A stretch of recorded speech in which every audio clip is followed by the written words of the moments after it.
এই এখানে দাঁড়িয়ে কি করছেন আপনারা? এটা লাক্সারি শোরুম, ভিক্ষুকদের জায়গা না। একদিন এই পুরো শোরুমটাই কিনে নেব। মা, শোরুম তো কিনবো বলে দিলাম, কিন্তু এত টাকা কোথা থেকে আনবো? আমাদের কাছে তো কোনো ব্যবসাও নেই। চলো দেখি।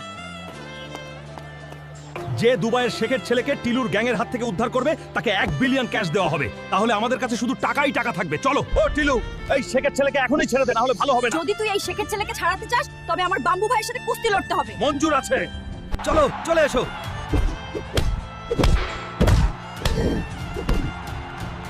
কে দোস্ত, ভিডিওটা লাইক আর সাবস্ক্রাইব করে আমাকে শক্তি দাও রে, তবেই এই মোটকাকে ফাইটে হারাতে পারবো। বিজয়ী হলেন হলুদ হাল্ক। এই নাও হাল্ক বাবা, এতে মোট 1 বিলিয়ন মূল্যের সোনা আর হীরা আছে। আমার ছেলেকে বাঁচানোর জন্য ধন্যবাদ। ভাই নাও, এতে 1 বিলিয়ন মূল্যের সোনা আর রূপা আছে। নাও।